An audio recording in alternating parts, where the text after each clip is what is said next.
అంతర్జాతీయ టెక్ దిగ్గజం Google managerial హోదాల్లో ఉన్న సిబ్బందిలో ఒక 10% ఉద్వాసన ఇచ్చింది sir. Already CEO Sundar Pichai ప్రకటించారు. సో ఓపెన్ AI వంటి సంస్థల నుంచి తీవ్ర పోటీ పెరగడంతో తన కార్యకలాపాల సామర్థ్యాలను పెంచుకోవడం కోసం తాజా లే ఆఫ్లు అని చెప్పి సుందర్ పిచాయ్ ప్రకటించిన పరిస్థితి సార్. గత 6 నెలల్లో చూసుకుంటే కనుక మొత్తం 333 కంపెనీలు 98,000 మందిని తీసేసిన పరిస్థితి. సో ఈ గూగుల్లో ఈ లే ఆఫ్ అంటే ఈ ట్రెండ్కు ఏంటంటే కారణం ఒకటి, బిజినెస్ ఎన్విరాన్మెంట్ చాలా కాంపిటేటివ్గా ఉంటుంది. ఇప్పుడు ప్రభుత్వాలే మారుతున్నాయి. ఇప్పుడు ట్రంప్ ప్రెసిడెంట్ అయ్యాక ఇలాన్ మస్క్ నాయకత్వంలో ఇలాన్ మస్క్ వివేక్ రామస్వామిలతో కూడిన department of government efficiency DOGE అని ఒకటి పెట్టారు. అది ట్రంప్ ఫేవరైట్, ఇది మన క్రిప్టో కరెన్సీ పేరు, అది డోజ్ అని. సో ఆ పేరు వచ్చేలా డిపార్ట్మెంట్ ఆఫ్ గవర్నమెంట్ ఎఫిషియన్సీ అని పెట్టారు. అందువల్ల అంటే వర్క్ ఫోర్స్ను నిరంతరం కాంపిటేటివ్ ఎడ్జ్ పైన ఉంచాలి. ఎందుకంటే బిజినెస్ ఎన్విరాన్మెంట్ చాలా కాంపిటేటివ్గా ఉంటుంది. ఇప్పుడు గూగుల్ తీసుకుంటే మీకు గూగుల్ సెర్చ్ మార్కెట్లో మొత్తం డామినేషన్ గూగులే. మీకు గూగుల్కి వచ్చే రెవెన్యూలో కూడా ఒక లార్జెస్ట్ షేర్ మీకు సెర్చ్ ఇంజిన్ నుంచి వస్తుంది. సో గూగుల్ సెర్చ్కి ఒక పెద్ద ఛాలెంజ్ వచ్చింది ఓపెన్ AI చాట్ జీపీటీతో.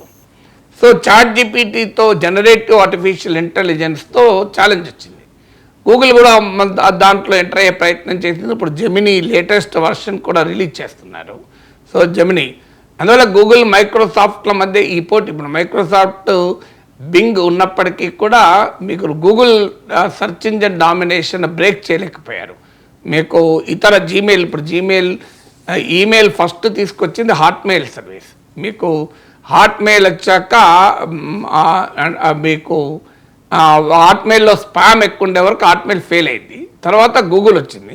ఇవాళ ప్రపంచంలో మెయిలింగ్ ఈమెయిల్ సర్వీసెస్లో హయ్యెస్ట్ మీకు గూగుల్ జీమెయిలే.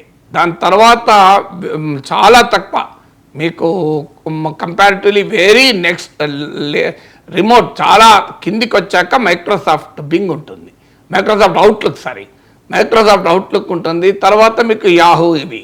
సో అందువల్ల సెర్చ్ ఇంజన్ మార్కెట్లో, జీమెయిల్ మార్కెట్లో గూగుల్ మహారాజు, తిరుగులేని మహారాజు.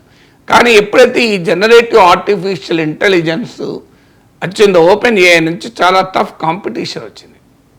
మీకు జనరేటివ్ AI నుంచి ఎప్పుడైతే టఫ్ కాంపిటీషన్ వచ్చిందో గూగుల్ కూడా అలర్ట్ అయింది. అందుకే మీరు ఇవాళ చూడండి, గూగుల్లో సెర్చ్ చేస్తే పైన AI సమ్మరీ అని వస్తుంది.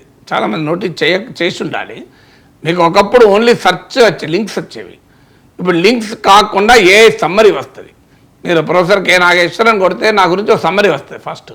అంటే ఆర్టిఫిషియల్ ఇంటెలిజెన్స్ ఇంటర్నెట్లో నా పైన ఉన్న సమాచారాన్ని అంతా క్రోడీకరించి ఒక సమ్మరీ ముందిస్తుంది. సో మీరు గాడిద పాలను కొట్టారనుకోండి, గాడిద పాలు గురించి ఉన్నాయన్నీ మొదలు స్టడీ చేసి సమ్మరీ ఇస్తుంది. ఎందుకంటే ఇలా ఇప్పుడు చాట్ జీపీటీ జనరేటివ్ AI వచ్చే వరకు నీ క్వశ్చన్లకు కూడా ఆన్సర్లు చెప్తూ, ఇది ఇంకొక లెవెల్, అంటే లార్జ్ లెర్నింగ్ మోడల్స్ అంటారు. సో ఇలా కాంపిటేటివ్ బిజినెస్ ఎన్విరాన్మెంట్లో విస్టాండ్ కావాలి గూగుల్ ఎంత డామినేట్ అయినా కూడా. ఎందుకంటే గ్రేటెస్ట్ కంపెనీస్, గ్రేటెస్ట్ ప్రొడక్ట్స్ కూడా మార్కెట్లో కాంపిటేటివ్ బిజినెస్ ఎన్విరాన్మెంట్కు నిలబడకపోతే దెబ్బతింటున్నాయి. ఇలా ఉద్యోగం తీసేయడం అంటే మనకు బాధేస్తుంది, అది నిజం, ఒక పార్ట్. అది ఆ పార్ట్ నేను కాదంటలేను. ఇష్టం వచ్చినట్టుగా హైర్ అండ్ ఫైర్ ఉద్యోగుల జీవితాలతో ఆడుకోవడం. కానీ అదే సమయంలో మార్కెట్ రియాలిటీ కూడా ఏంటి అంటే కాంపిటేటివ్ బిజినెస్ ఎన్విరాన్మెంట్లో నిలబడాలి. ఇప్పుడు నోకియా ఉంది ఉదాహరణకు, మీకు గుర్తున్నట్టు ఒకప్పుడు నోకియా ఫోన్లు అనేది తిరుగులేని ఫోన్. ఇప్పటికి కూడా నోకియా ఫోన్ మీకు వండర్ఫుల్ ఫోన్. కానీ నోకియా ఇప్పుడు నిలబడ్డదా మార్కెట్లో? ఒకప్పుడు నోకియా ఫౌండర్ ఒక మాట అన్నాడు, we are not done anything wrong but we are not done anything right అన్నాడు. అంటే మేమేం తప్పు చేయలే, కానీ మేము రైట్ చేయకపోవడం వల్ల మార్కెట్లో వెళ్ళిపోయారు. అంటే ఈ గ్లోబల్లీ కాంపిటేటివ్ బిజినెస్ ఎన్విరాన్మెంట్ ఎలా అయింది అంటే నిరంతరం నువ్వు నీ కాంపిటేటివ్ ఎడ్జ్ కాపాడుకోవాలి. నీవు ఎంత మానోపలి అయినా still you have a competition. So గూగుల్కి మానోపలే కాదని ఎవరంటలేరు. సెర్చ్ ఇంజన్లో మానోపలి, జీమెయిల్లో మానోపలి, అందులో డౌటే లేదు. కానీ ఇప్పుడు ఎక్స్మెయిల్ అని ఇలాన్ మస్క్ తేబోతున్నాడు అంటున్నారు. అది ఎంత పోటీ ఇస్తుందో తెలియదు. సో బట్ ఈ మానోపలి ఎంత ఉన్నప్పటికీ కూడా స్టిల్ కాంపిటేటివ్ ఎన్విరాన్మెంట్లో ఉండాలి. ఇది మొదటిది. రెండవది ఏంటంటే artificial intelligence, generative artificial intelligence ఈ టెక్నాలజీస్ వచ్చాక ఎప్పుడు కూడా ఒక టెక్నాలజీ కొన్నిటి రిడెండెంట్ చేస్తుంది. ఆటోలు వచ్చాక రిక్షాలు మాయమయ్యాయి, మీరు గమనించండి. సో మరి ఇవాళ ఒకప్పుడు మన పాత సినిమాల్లో మీకు సినారెడ్డి పాట ఉండే, రిమిజిమి రిమిజిమి హైదరాబాద్ రిక్షావాలా జిందాబాద్, 3 చక్రములు గిరగిర తిరిగితే మోటార్ కారే బలాదు, అటు చూస్తే చార్మినార్ అని ఇట్లా పాట ఉండే. అంటే హైదరాబాద్ కొత్తగా వచ్చిన వారికి ఒక రిక్షా వాళ్ళ చూపెట్టింది. ఒక రిక్షా ఉందా మనకి ఎక్కడైనా? అంటే వల్ల ఒక మోడర్న్ టెక్నాలజీ వచ్చాక, ఇప్పుడు నేను 2003లో లాస్ట్ టైం ఒక ఆర్టికల్ పెన్తో రాశాను. ఇప్పటికి 21 ఏళ్ళు అయింది. ఆ రోజుల్లో రెనాల్డ్స్ పెన్ ఒక ప్యాకెట్ తెచ్చేవాడిని. మా ఇంటికి ఎప్పుడైనా ఒక ప్యాకెట్ కొనుక్కొని వచ్చేవాళ్ళం. ఒక పేపర్ల బండిల్సే 2 బండిల్స్ ఎప్పుడు ఇంట్లో ఉండేవి. అంత పెన్తో ఆర్టికల్స్ రాసేవాడిని. ఇవాళ నేను 2003లో కంప్యూటర్ కొన్నాను.